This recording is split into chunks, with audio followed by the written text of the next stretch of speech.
44,000 wildfires. 5.4 million acres burned. That's larger than the entire state of New Jersey. When I say that back east, they're used to floods and storms. When I say that back east, it's just unfathomable. First of all, they don't fully understand how big the West is. But more acreage is burned than the entire state of New Jersey, which is a big state. And you know, California, 2.2 million acres this year, already this year. The Dixie Fire, 1 million acres. The Calder Fire, 200,000 acres, 1,000 structures. And God knows how many lives risked or lost trying to deal with it. You know, you've saved many communities, the firefighters, and you saved South Lake Tahoe. And what people are beginning to realize is you risk your lives to do it. And thank God we have you. But you know, fires and frequency of ferocity of these fires, I'm having a lot of international meetings with our colleagues around the world. They're asking. Australia, really worried. Australia helped them, but are trying to figure it out. Canada. I mean, just go around the world. And so folks, look, the fact is that we're in a situation where too many memorials have been held, and I've directed my administration to provide for pay bonuses and incentives to ensure every federal firefighter, because that's the only authority I have, makes at least $15 an hour. I mean, they should make a heck of a lot more, at least $15 an hour. And I'm committing to work with Congress to raise the pay gap for federal wildland firefighters. FEMA, 33 fire management assistant grants to help states pay for the cost of firefighting. It's still not enough. The costs are enormous. And so, you know, believe it or not, a massive shortage of fire hoses. I think you all get it. But the idea that we went into this fire season with a shortage of fire hoses, that's all I heard from my guys back east and in the Midwest. No fire hoses. Well, fortunately, they thought a long time ago about a thing called the National Defense Act. And what I was able to do, the Defense Production Act, and I was able to restart production of bringing a lot of people back to work, delivering 21,920 new feet of fire hose in the front lines, putting a company back to work that was out of business. It stopped manufacturing. You know, and the majors here, he knows about this. Well, we have a commitment at the Department of Defense to defend home as well as abroad, and that includes fire service. We have C-130s for fire suppression, RC-26 aircraft to provide critical fire imagery, and they're based in California. They've flown over 1,000 missions so far, 250 active duty troops, and I've gotten no pushback from the Department of Defense in this at all, none, to the Dixie Fire in California, and sharing satellite imagery that we have available to us to help monitor the growth of fires. I've directed the EPA to use this new technology we have to deliver smoke and fire and air quality information directly to people's iPhones. We'll be able to do that very shortly. It may have already begun in some places. And but one of the things we have to do is we have to build back better than what happened before all this began to come apart. And so we have a proposal, and by the way, both my Republican colleagues from this state and the Democratic colleagues from Oregon who are going to try to be here, we all support this bill I put together on infrastructure. So when we build back, we can build back better than it was before. And it literally provides for billions of dollars for wildfire preparedness, resilience and response, forest management, and public water sources. Public water sources. What people back east don't quite get is that we're not for the fact we made significant investments years ago in everything from the Hoover Dam to a whole range of other things out here. A lot of people south of you wouldn't have any water, and how valuable and serious the access to that water is across the board. And we need to add, we have $14 billion for disaster needs, including $9 billion for communities hit with wildfire and drought. We got to pass it, got to get it done. It's gone through both houses. But that's going to, I hope, Governor, be of significant help to you. Because states can't burden it, especially smaller states. You're a big state, but I mean smaller states in terms of population can't carry this on their back. And so, this is, we're one America. We have a federal system because each part of the country is supposed to make up for what the other parts of the country didn't have. And so, we need to do more. We've asked for $14 billion for disaster needs, including, as I said, that $9 billion for community. This is over a 10-year period for hit by wildfires and drought. And, we can't continue to try to ignore reality. President Obama used to always kid me. I say, reality has a way of working its way in. Well, the reality is we have a global warming problem, a serious global warming problem. And it's consequential, and what's going to happen is things aren't going to go back to what they were. It's not like you can build back to what it was before. It's not going to get any better than it is today. It only can get worse, not better. It's not like we're going to not have more problems. But we can do this, in my view. The scientists have warned us for years. The failure to curb pollution from smokestacks and automobiles and a whole range of other things is going to take its consequences. And I learned a long time ago, Gov, that as a U.S. Senator back east, that all the major streams and ponds and lakes, for example, in New York State, they're being polluted. The fish were dying. Things were changing.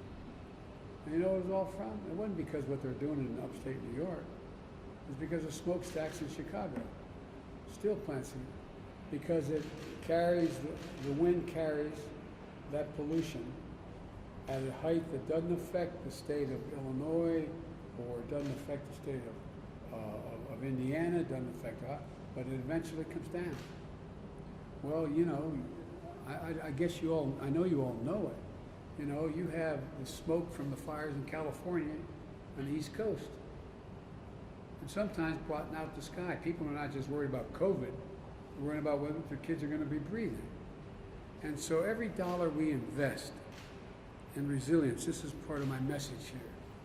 And there's a lot more I want to hear from you than you think we should be doing, and I think we should be doing as well. But for every dollar we invest in resilience, that is building back better, we save $6 down the road in the future. And you all know the number. Studies show extreme weather cost America last year $99 billion. Extreme weather. It's not just fires. I mean, more people died. I was in Louisiana and Mississippi, all to the south of Hurricane 8. Well, guess what? More people died in Brooklyn than died in Louisiana. More people. The floodwaters were immense. Never seen anything like it. People were drowning in their homes because there was tornado warnings that go to their basement, and all of a sudden the flood comes through the windows, up to the ceiling, can't get out, people dying. So I guess, to state the obvious, you all are incredible in what you're doing. But I also think about the jobs we're losing due to the impact of supply chains and industries that are being held up. I'm looking forward to this briefing. My message to you is, when we build back, we have to build back better. It's not a Democrat thing, it's not a Republican thing, it's a weather thing. It's a reality. It's serious. We can do this. We can do this. And in the process of building back, we can create jobs, not lose jobs. We can create jobs. So I'm going to stop here and turn it back to you, Grant. And thanks for hosting us. And I understand, as a former smoke jumper, you're crazy too. God love you all. I grew up in a little town called Claymont, Delaware, and I went to school. I used to tell Frank Church this. I got my first job offer where I wanted, my wife, deceased wife, and I wanted to move to Idaho because we think, not a joke, it's such a beautiful, beautiful state. And I interviewed for a job with Boise Cascade. And in the meantime, there was a war going on. Anyway, but the whole point was that I used to always kid Frank, but I grew up in this little steel town called Claymont, Delaware, when Scranton shut down because of coal mining. And I went to a little Catholic grade school called Holy Rosary. And it was on, before I-95, there used to be a thing called the Philadelphia Pike. And so my mom would drive me from, we only lived about a mile from school, and the school bus wasn't around then, and drive me to the parking lot. And right across the street from the school was a fire station, Claymont Fire, volunteer fire company, but they're really good. And so all the guys that grew up either became cops, firefighters, or priests. I wouldn't qualify for any of them, so I'm here. But all kidding aside, you guys and women are incredible. Incredible what you do. It's not hyperbole. If you know anything about me, you know my long relationship with firefighters. I mean it from the bottom of my heart. And we owe you more than just our thanks. We owe you what you need to deal with these problems. I'm sorry to go on so long. Thank you. Turn it back to you, Grant. I guess that's who I'm turning it back to. I don't know who. Anyway, whoever wants to do the talk. That would be me. Thank you, Mr. President. And you're right, I was a smoke jumper, only because I trained to be a teacher, and that was way too difficult and scary. So I did something that was way easier. That's why I left the county council. There you go. The National Association of State Foresters is a key partner of ours. George Geisler is representing them today. He's a state forester from the great state of Washington. Welcome, George. I know you got a couple things to say, so have at it. Yes. Thank you, Grant, and thank you, Mr. President, for this opportunity to give you a little bit of insight as to the role that state and local governments can play in our interagency wildland fire management world. As Grant said, safe and effective fire management requires the commitment, the cooperation, and the coordination of all of us, all of our partners.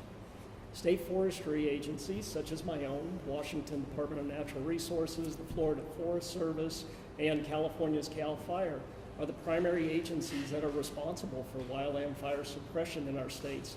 And we're partners here at the National Interagency Fire Center with a fire director who sits on NMAC and helps to decide each day the priorities that occur in this nation. Federal, state, tribal, and local agencies all benefit from this collaborative effort that helps move national air and ground resources to the areas of greatest threat, while still ensuring all agencies are supported in the firefighting effort. Within the cooperative structure of the cohesive strategy, and then formalized by our master interagency wildland fire management agreements, states are routinely fighting fire on federal lands alongside the federal agencies, and then they turn around and are helping us on our own fires, because as you said, fire knows no boundaries. Nationwide, state forestry agencies are responsible for wildfire protection on about 1.5 billion acres, and about 1.1 billion of those acres are actually state and privately owned forest lands. And so far this year, of those 44,000 fires that you've heard, states have responded to about 33,000 of those. We routinely are about 75% of the numbers of wildfires that occur in this country. So states contribute, in addition to that, just hundreds of millions of dollars annually to provide wildland firefighting resources. Like firefighters, engines, heavy equipment, aircraft. And all of this goes into the national effort along with our federal partners. And federal funding, such as state fire assistance and volunteer fire assistance that we receive through the U.S. Forest Service, actually helps to expand that capacity as well as maintain it. And all of that is really getting it down to that helping the rural volunteer fire departments that we all know are across the U.S. The partnership and all of the cooperation between state and local governments, though, it's not just for wildfire suppression, like you said. Through Good Neighbor Authority, through shared stewardship, we work together with our local governments, with our tribal partners, and we do all of the critical fuels mitigation work. We do the forest health treatments that are out there. And we're trying to work, as you said, to improve the resiliency of these landscapes as we go and see the impacts of climate change. And all of this is really provides assistance directly to the communities that we have out there. And as you know, wildfires are impacting entire communities in the United States. These annual occurrences place millions of Americans at risk, and they're no longer limited to just what you see about in the news in the West. We have fires, it's now a fire year, and we routinely have fires throughout all 50 states. But the threat to catastrophic wildfire in America's wild and urban interface, it really demands national attention. And it needs to be unified, it needs to be multifaceted, it needs to take on prevention, mitigation, response, and recovery. And it's just like you see wildland fire suppression being managed at this building, we need that effort to protect our wild and urban interface. So as chair of the National Association of State Foresters Wildland Committee, I really do appreciate you coming and putting this focus on wildland fire suppression and what we can all do together to address this issue that we're all facing, be it climate change, landscape resiliency, or the threats to our communities, and look forward to working with you. Can I ask you a question? Of course. One of the things that I've been working on with some others